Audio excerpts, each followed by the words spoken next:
Breaking news చూస్తున్నాం. సాయి కృష్ణ మృతి శవం మాయం వ్యవహారంలో సిఐ నాగరాజ్ కు సహకరించిన వారిపై సిట్ దృష్టి సారించింది.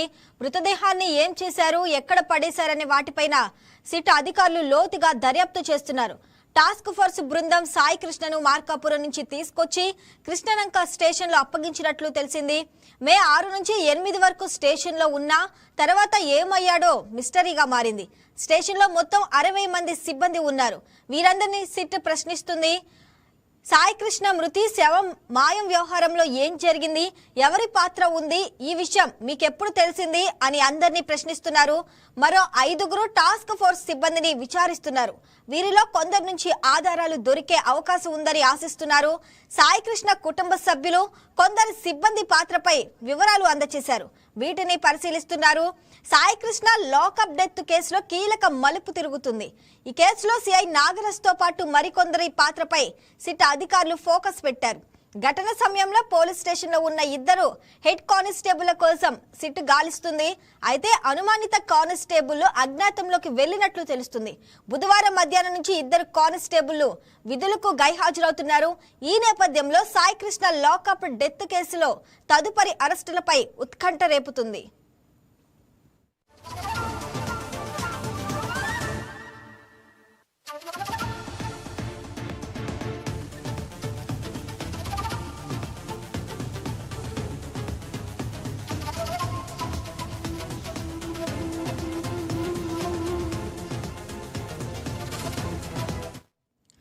రైట్, ఇక దీనికి సంబంధించి మరింత సమాచారం మా కరెస్పాండెంట్ బిందు అందిస్తారు. బిందు, చెప్పండి.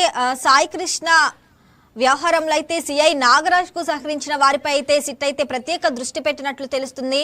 అంటే 2 హెడ్ కానిస్టేబుల్స్ కూడా ఇప్పటికే అజ్ఞాతంలోకి వెళ్ళినట్టు తెలుస్తుంది. దాని గురించి అప్డేట్స్ ఏంటి అసలు?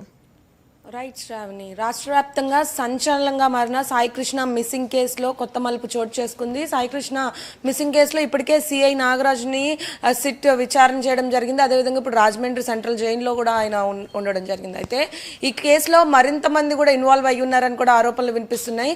సిట్ ఈ కేసుకి సంబంధించి మరింత లోతట్టు దర్యాప్తు చేయడమే కాకుండా కొంతమంది మీద ఫోకస్ పెట్టారని కూడా చెప్పుకోవచ్చు. దీంట్లో 2 కానిస్టేబుల్లే ప్రధానంగా కనిపిస్తున్నారని చెప్పుకోవచ్చు.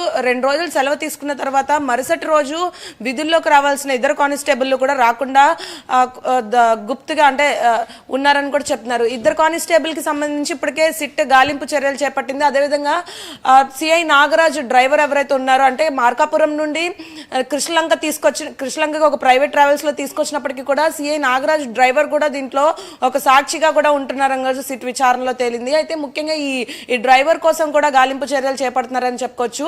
ఈ మొత్తం కేసులో దాదాపు 17 మంది సాక్షులను ఇప్పటికే సిట్ విచారించడం జరిగింది.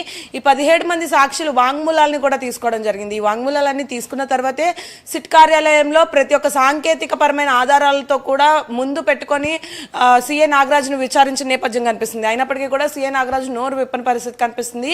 అయితే రిమాండ్ రిపోర్ట్ లో కూడా సిట్ ఇదే పేర్కొంది. ఒక భాగం మాత్రమే విచారణ జరిగింది, మరొక భాగం విచారణ జరగాలంటే లోతట్టు దర్యాప్తు జరగాలని కూడా చెప్పింది. ఒక భాగం అంటే అసలు ఈ కేసులో ఎవరెవరు ఇన్వాల్వ్ అయ్యారు, ఎంతమంది సాక్షులు ఉన్నారన్నప్పటికీ విచారణ చేశారు. కానీ ఆ డెడ్ బాడీ సంగతి అసలు ఎక్కడుంది, కృష్ణలంక మార్కాపురం నుండి కృష్ణలంక తీసుకొచ్చిన తర్వాత కృష్ణలంక పిఎస్ నుంచి ఆ డెడ్ బాడీ ఎక్కడికి వెళ్ళింది, ఆ ఎవరు దహనం చేశారు, దాంట్లో ఇన్వాల్వ్ అయిన మంది ఎంతమంది ఉన్నారు అన్న దానిపైన కూడా లోతట్టు దర్యాప్తు చేయాలనే రిమాండ్ అడగడం జరిగింది. అయితే ఈ నేపథ్యంలో ఈ కేసు విచారణ అంటే ఈ కేసు ఇన్వెస్టిగేషన్ అవుతున్న నేపథ్యంలో ఇప్పుడు కానిస్టేబుల్ కీలకంగా ఫోకస్ చేశారని చెప్పుకోవచ్చు. కానిస్టేబుల్ ఎందుకు అజ్ఞాతంలో ఉన్నారు, తర్వాత రోజే అంటే సెలవులైన తర్వాత రోజే ఎందుకు విధుల్లోకి రావట్లేదు, 2 ఆ కేసు నుంచి ఎప్పుడైతే ఈ కేసు ఇన్వెస్టిగేషన్ స్టార్ట్ అయిందో అప్పటి నుండి విధుల్లోకి ఎందుకు రావట్లేదు అన్న దానిపైన ఇప్పుడు సిట్ తీవ్రంగా ఫోకస్ చేసింది. అదేవిధంగా కృష్ణలంక పిఎస్ లో ఎప్పుడైతే సాయి కృష్ణని తీవ్రంగా థర్డ్ డిగ్రీ ఇచ్చారో, 3rd డిగ్రీ తర్వాత ఆయన దెబ్బలకు తట్టుకోలేక తను మృతి చెందారని ఏవైతే ఆరోపణలు వినిపిస్తున్నాయో ఆ టైంలో కృష్ణలంక పిఎస్ లో ఎవరైతే విధులు నిర్వహిస్తున్న పోలీసులు ఉన్నారో, దాని తర్వాత విధులు నిర్వహిస్తున్న కానిస్టేబుల్ ఎవరైతే ఉన్నారో అధికారులు ప్రతి ఒక్కరిని కూడా విచారించాలని చెప్పేసి ఈ సిట్ ఫోకస్ చేయడమే కాకుండా ఆ డెడ్ బాడీని దహనం చేసింది ఎవరు, ఆ దహనం చేసిన వాళ్ళలో ఎవరెవరు కీలక పాత్రలు ఉన్నాయన్న దానిపైన కూడా విచారణ సాగిస్తుంది. అయితే సంచలనంగా కొత్త మంది పెద్ద పెద్ద వాళ్ళ పేర్లు కూడా వినిపించినాయి. విజయవాడలో కొంచెం మంచి పొజిషన్లో ఉన్న వాళ్ళ పేర్లు కూడా నిన్న లాయర్లు బట్టబయలు చేసిన నేపథ్యం కనిపిస్తుంది. వీళ్ళందరి మీద కూడా విచారణ జరిపే అవకాశం ఉందని ఇప్పటికే ఆరోపణలు వినిపిస్తున్నాయి. ఒక సాయి కృష్ణ అనే వ్యక్తిని చంపడానికి ఇంతమంది ఇన్వాల్వ్ అయ్యి ఉన్నారంటేనే నమ్మశక్యంగా లేదని కూడా ప్రజలు వాపోతున్నారు. అయితే ఈ నేపథ్యంలో నిన్న లాయర్లు చెప్పిన దాని ప్రకారం కూడా దీంట్లో ఎంతమంది ఇన్వాల్వ్ అయ్యి ఉన్నారు, విజయవాడలోనే మంచి అధికార పొజిషన్లో ఉన్న ప్రతి ఒక్కరు కూడా దీంట్లో ఇన్వాల్వ్ అయ్యి ఉన్నారని కూడా నిన్న లాయర్లు వివరించిన తర్వాత సిట్ దీని మీద కూడా ఫోకస్ చేసే అవకాశం ఉంది శ్రావణి. అంటే టాస్క్ ఫోర్స్ సిబ్బంది వాగ్మూలాల్లో సిట్కి ఏమైనా కొత్త విషయాలు తెలిసినాయా? సిట్కి ఏదైతే సిట్ కార్యాలయానికి సిఐ నాగరాజుని తీసుకెళ్లారో అప్పటి నుంచి అంటే పూర్తి ఆధారాలతోనే ఆయన ఇన్వెస్టిగేట్ చేయడం జరిగింది. అయితే వారి దగ్గర ఉన్న ఆధారాల ప్రకారం ఖచ్చితంగా సిఐ నాగరాజు చేసిన తప్పు గురించి ఇన్వెస్టిగేట్ చేస్తున్న నేపథ్యంలోనే వీరందరూ బయటకు వచ్చినారు. అంటే నాగరాజు ఒక్కడే ఈ పని చేయలేదు, దీనిలో చాలా మంది ఇన్వాల్వ్ అయి ఉన్నారు. ఈ కేసు చాలా మంది అంటే మెడకి చుట్టుకునే నేపథ్యంలో వాళ్ళందరినీ కూడా దర్యాప్తు చేయాలని కూడా సిట్ రిమాండ్ అడిగింది.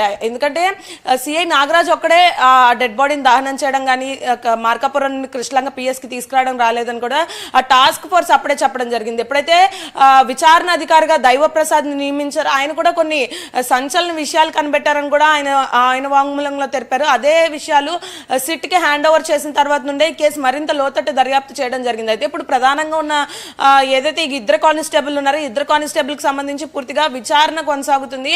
వారిద్దరు అజ్ఞాతంలోకి వెళ్లారంటున్నారు. వారిద్దరి కోసం గాలింపు చర్యలు కూడా ఇప్పటికే చేపట్టిన నేపథ్యం కనిపిస్తుంది. ఇద్దరు కానిస్టేబుల్ కాకుండా పిఎస్ లో అంటే కృష్ణలంక పిఎస్ లో ఆ 2 రోజులు విధులు నిర్వహించింది ఎవరెవరు, ఆ విధులు నిర్వహించింది వాళ్ళకి సంబంధించిన డేటాను కూడా తీస్తూ ఉన్నారు. మొత్తం మీద సీసీ కెమెరా ఫుటేజ్ అయితే పూర్తిగా ఎరేజ్ అయిపోయింది. అది సాంకేతిక లోపం వల్ల ఎరేజ్ అయిపోయిందని చెప్పేసి సిఐ నాగరాజ్ చెప్తున్నప్పటికీ కూడా ఖచ్చితంగా కావాలని అరెస్ట్ చేశారని చెప్పేసి కోర్టులో న్యాయవాది తేల్చి చెప్పారు. ఎప్పుడైతే కోర్టులో న్యాయవాది ఉద్దేశపూర్వకంగానే సీసీ కెమెరా ఫుటేజ్ ని తొలగించారన్నారో ఈ కేసు మరింత కీలక మలుపు తిరిగింది. ఇంకా సిట్ లోతట్టు దర్యాప్తు చేస్తూ ఉంది శ్రావణి. అంటే సాయి కృష్ణ కుటుంబ సభ్యులు ఇచ్చిన సమాచారంతో మరి దర్యాప్తులో ఏమైనా కొత్త కోణం వెలుగులోకి వచ్చిందా? సాయి కృష్ణ ఇచ్చిన కుటుంబ సభ్యుల సమాచారం ప్రకారం కొంచెం కీలక మరుపులే తిరిగినాయి అన్నారు. ఎందుకంటే సాయి కృష్ణ తల్లి విజయలక్ష్మి మొదట తన కొడుకుని కృష్ణలంక పిఎస్ లో చూశాననింది. కొన్ని రోజుల తర్వాత మార్కాపురానికి కూడా వెళ్ళాను, మార్కాపురంలో కూడా నా కొడుకుని చూశాననింది. దీనిలో కొంచెం అంటే పోలీసులు కూడా విచారణ చేసి ఈ పోలీసులు ఎవరైతే ఉన్నారో వాళ్ళు కూడా సందిగ్ధ పడే అవకాశం కూడా ఉంది. ఎందుకంటే సాయి కృష్ణ తల్లి 2 చోట్లకి వెళ్ళానందు 2 చోట్ల తన కొడుకుని చూశానంది. అసలు ఎక్కడ మార్కాపురంలో 3rd డిగ్రీ చేశారా, కృష్ణలంక పిఎస్ లో 3rd డిగ్రీ చేశారు. ఇప్పటికీ ఎవరికి అంటే పోలీసులు అయితే ఒక నివేదిక అయితే వెల్లడించలేదు. ఇవన్నీ ఆరోపణలనే చెప్పుకోవచ్చు శ్రావణి. అంటే సాయి కృష్ణ తల్లి ఎప్పుడైతే హెర్బియస్ కార్పస్ పిటిషన్ కోర్టులో వేసిందో అప్పటి నుండి ఈ కేసుని మరింతగా లోతట్టు దర్యాప్తు చేస్తూ ఉన్నారు. వీరైతే అంటే సాయి కృష్ణ తల్లి విజయలక్ష్మి కానీ వారి మేనమామలు ఇట్లా కుటుంబ సభ్యులు అయితే ఖచ్చితంగా ఈ కేసు ఇప్పట్లో తేలేదు కాదు, సిబిఐకి అప్పచెప్పాలని కూడా వారు అప్పటి నుండి వాపోతున్న నేపథ్యం కనిపిస్తుంది. అయితే ఈ కేసుకు సంబంధించి ఒక వ్యక్తి కూడా సిబిఐకి అప్పగించాలని చెప్పేసి కోర్టులో పిల్ దాఖలు చేశారు. అయితే దీని మీద కూడా సిట్ కోర్టు కూడా అంటే ఒక భాగం వరకే విచారణ జరిగింది, రెండో భాగం విచారణ జరిగితేనే నిజానిజాలు తెలుస్తాయి కాబట్టి వారికి కొంచెం సిట్కి కొంచెం టైం ఇవ్వమని కూడా కోర్టును అడగడం జరిగింది. ఎప్పుడైతే రిమాండ్ రిపోర్ట్లో ఇవన్నీ పేర్కొన్నారో రిమాండ్ రిపోర్ట్లో ఉన్న దాని ప్రకారమే రిమాండ్కి ఆయనకి తరలించి ఆయన కొంచెం విచారించాలని కూడా కోరుతున్నారు. ఎందుకంటే ఇప్పుడు డ్రైవర్తో పాటు కానిస్టేబుల్లే కాకుండా మరింత కీలకమైన వ్యక్తులు కూడా దీనిలో ఇన్వాల్వ్ అయ్యారని బయటకు ఆరోపణలు వినిపిస్తున్నాయి. నిన్న లాయర్లు కోర్టు ముఖంగా బయటకు వచ్చి మీడియాతో మాట్లాడుతూ కూడా కొంతమంది పెద్ద పెద్ద వాళ్ళ పేర్లు బయటకు చెప్పారు. ఆ పేర్లున్న వాళ్ళని కూడా విచారించే అవకాశం ఉంది Sravani. Right Bindu, thanks for the updates.